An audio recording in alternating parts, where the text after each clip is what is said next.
ప్రియమైన విద్యార్థిని విద్యార్థులకు, ఉపాధ్యాయుని ఉపాధ్యాయులకు డిజిటల్ తరగతులకు స్వాగతం. ఇప్పటి వరకు మనం కాంతి పాఠ్యాంశంలో కాంతి పరావర్తనము, వక్రీభవనము సంబంధించినటువంటి అనేక భావనలను తెలుసుకొని ఉన్నాం.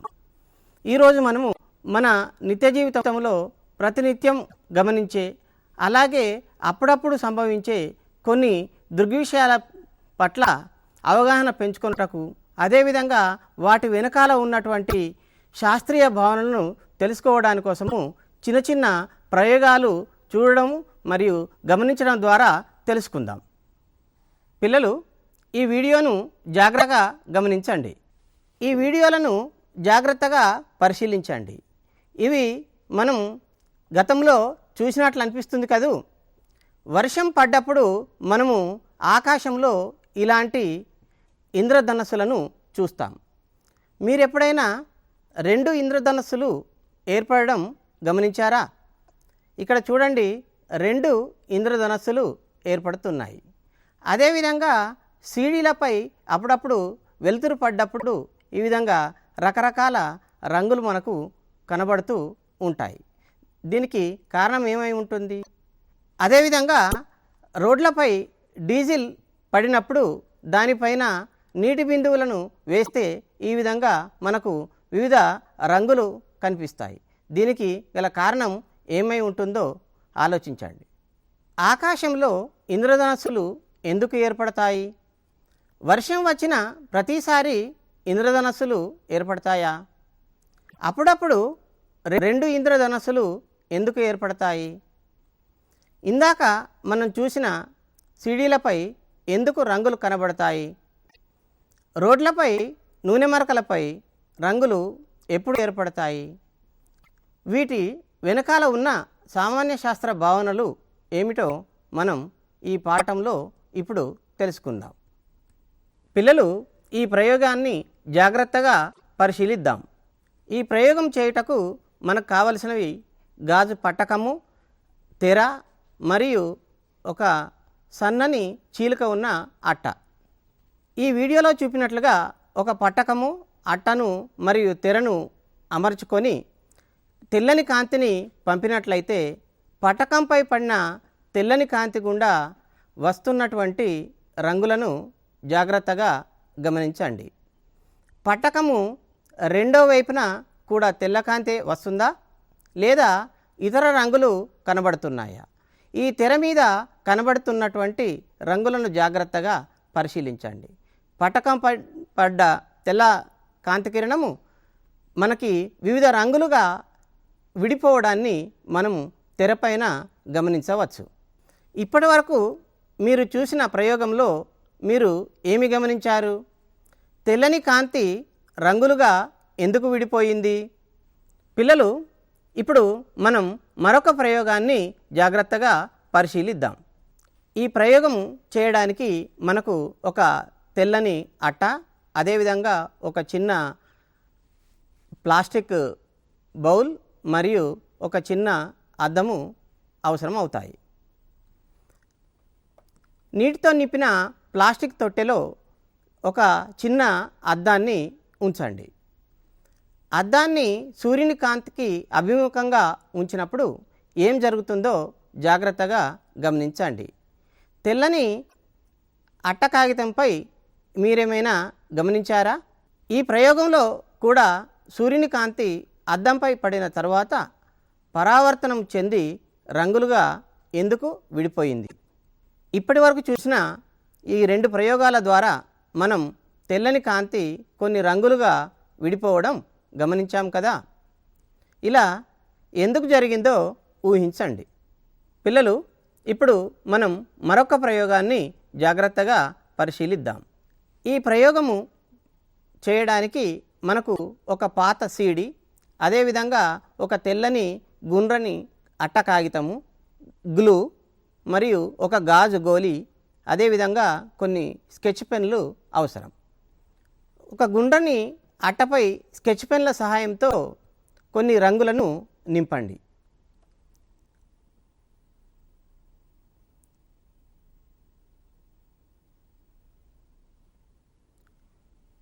ఈ రంగులు నింపిన కాగితాన్ని గ్లూ సహాయంతో ఒక పాత సీడీని తీసుకొని దానికి అతికించండి.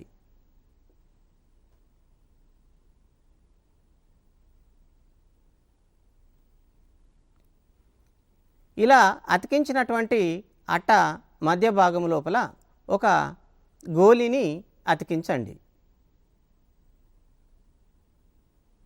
గోలిని అట్ట మధ్యలో ఉంచి మనం ఈ అట్ట కాగితాన్ని గుండ్రగా తిప్పినట్లయితే ఏం జరుగుతుందో జాగ్రత్తగా గమనించండి. అట్ట కాగితం గుండ్రగా తిరుగుతున్నప్పుడు మీరు ఏమి గమనించారు?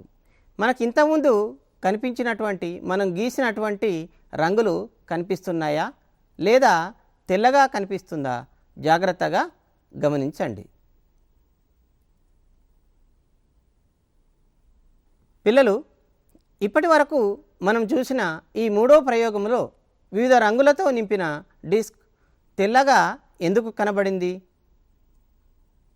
పిల్లలు, ఇప్పటి వరకు మనం చూసిన 3 ప్రయోగాలలో మొదటి 2 ప్రయోగాలలో తెల్లని కాంతి కొన్ని ప్రత్యేక రంగులుగా విడిపోయింది. మూడవ ప్రయోగంలో కొన్ని రంగులు కలిసి తెల్లని రంగుగా ఏర్పడ్డాయి. ఇప్పటి వరకు మనం చూసిన ప్రయోగాలు కాంతి కిరణ సిద్ధాంతాన్ని తోసిపుచ్చుతాయి. కాబట్టి కాంతి వివిధ తరంగ దైర్ఘ్యాలు కలిగిన తరంగ సముదాయముగా భావించవచ్చు. వాస్తవానికి కాంతి ఒక విద్యుదయస్కాంత తరంగం. పటకం గుండా కాంతిని పంపినప్పుడు అది వివిధ రంగులుగా ఎందుకు విడిపోతుందో ఇప్పుడు మీరు ఊహించగలరా? తెల్లని కాంతి పటకంపై పడినప్పుడు వివిధ రంగులు అంటే VIBGYOR విబ్జిఆర్గా విడిపోవడాన్ని కాంతి విక్షేపణం అంటాం. ఫెర్మాట్ సూత్రం ప్రకారము కాంతి కిరణము ఎల్లప్పుడూ తక్కువ సమయం పట్టే మార్గాన్నే ఎన్నుకుంటుంది. తెల్లని కాంతి ఒక యానకం గుండా ప్రయాణించినప్పుడు అందులోని ప్రతి రంగు దానికి తక్కువ సమయం పట్టే మార్గాన్ని ఎంచుకుంటుంది. అందువల్ల పటకంపై పడిన తెల్లని కాంతిలోని ప్రతి రంగు దానికి తక్కువ సమయం పట్టే మార్గాన్ని ఎంచుకుంటుంది. విబ్జిఆర్లోని 7 రంగుల తరంగ దైర్ఘ్యాలను పోల్చి చూసినప్పుడు ఎరుపు రంగు తరంగ దైర్ఘ్యము ఎక్కువ, వక్రీభవన గుణకం తక్కువ. కాబట్టి ఎరుపు రంగు తక్కువ విచలనాన్ని పొందుతుంది. అలాగే ఊదా రంగు తరంగ దైర్ఘ్యం తక్కువ, వక్రీభవన గుణకం ఎక్కువ. అందువల్ల ఊదా రంగు ఎక్కువ విచలనం పొందుతుంది. ఈ విధంగా పటకం గుండా పతనమైన తెల్లని కాంతిలోని వివిధ రంగులు వాటి తరంగ దైర్ఘ్యం, వక్రీభవన గుణకములను బట్టి విచలనాలు చెందుతాయి. ఈ విధంగా తెల్లని కాంతి V అంటే వైలెట్, I ఇండిగో, B అంటే బ్లూ, G అంటే గ్రీన్, Y అంటే ఎల్లో, O అంటే ఆరెంజ్, R అంటే రెడ్. ఈ విధంగా విబ్జిఆర్గా కాంతి విక్షేపణం చెందుతుంది.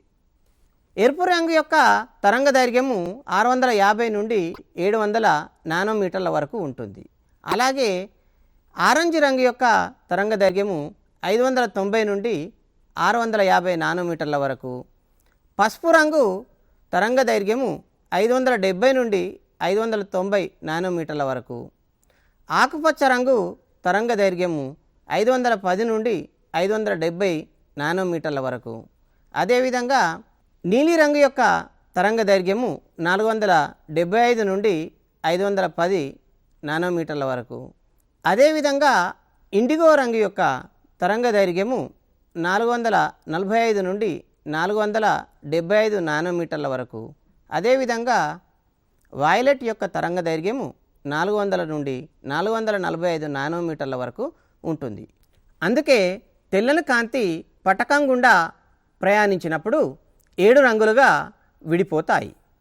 ఇలా తెల్లని కాంతిని విక్షేపణం చెందించే ప్రక్రియ ద్వారా ఏర్పడేదే మన నిజ జీవితంలో చూసే ఇంద్రధనస్సు.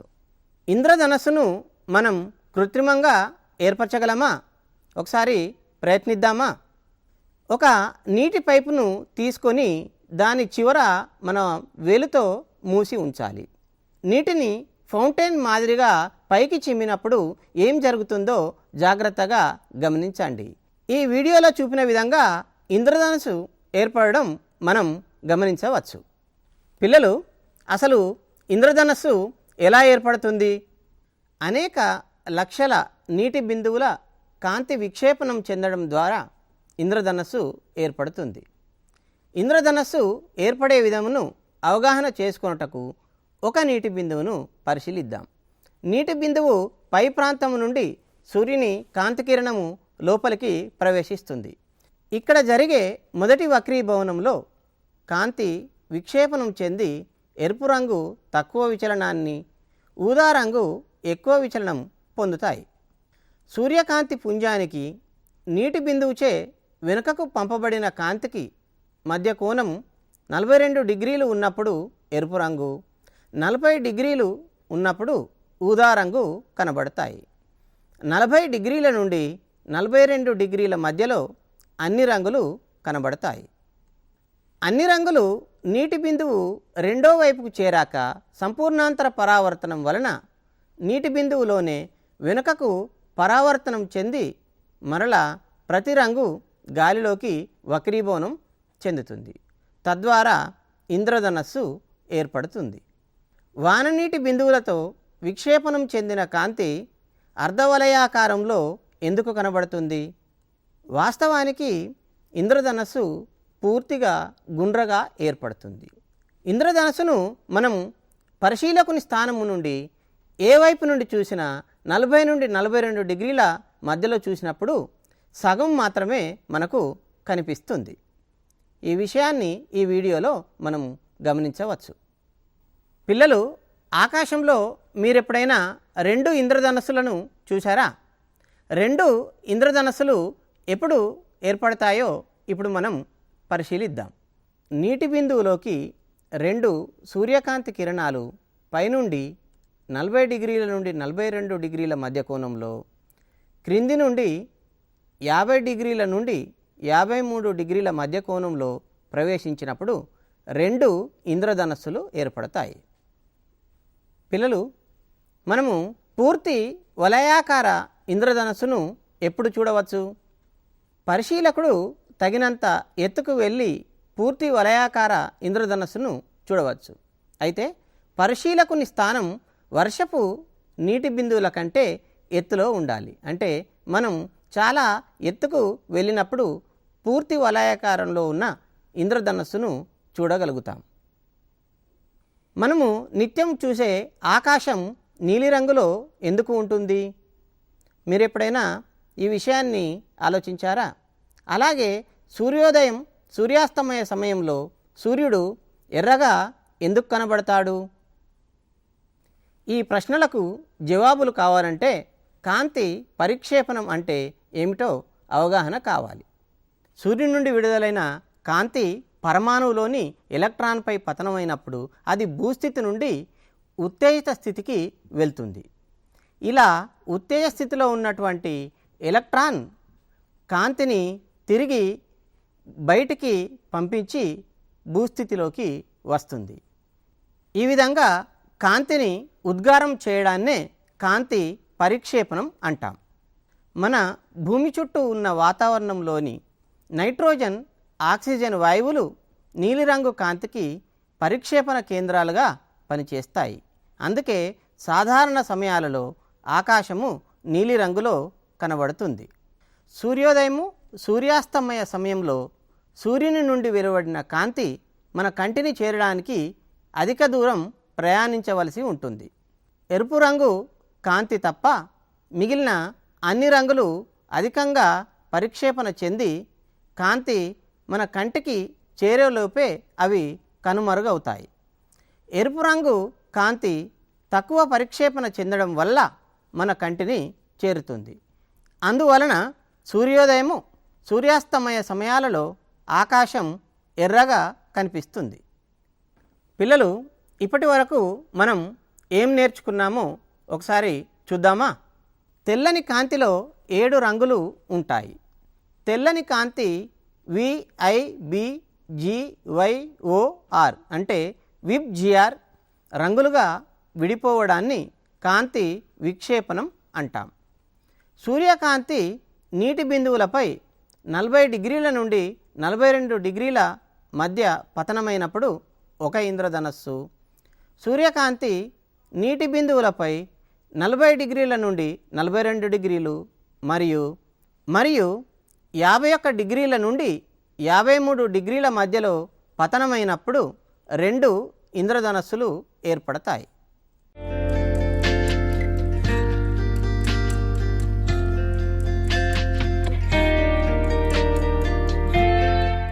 కాంతి పరిక్షేపణం చెందడం వలన ఆకాశం నీలం రంగులోను, సూర్యోదయం సూర్యాస్తమయ సమయాలలో ఎరుపు రంగులో కనబడుతుంది. ఇప్పటి వరకు మనం నేర్చుకున్న అంశాలపై మూల్యాంకనం చేద్దాం. కాంతి విక్షేపణాన్ని ఒక ప్రయోగంతో వివరించండి. ఇంద్రధనస్సు ఎప్పుడు ఏర్పడుతుంది? కాంతి పరిక్షేపణం మనం మన నిత్య జీవితంలో ఎక్కడెక్కడ గమనిస్తామో సమాచారాన్ని సేకరించండి.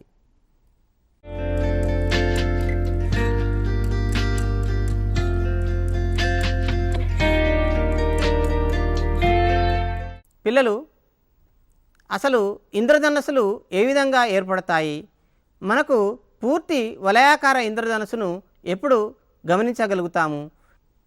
అలాగే సూర్యోదయము మరియు సూర్యాస్తమయం సమయంలో ఆకాశం ఎరుపు రంగులో ఎందుకు కనబడుతుందో మనం నేర్చుకున్నాం.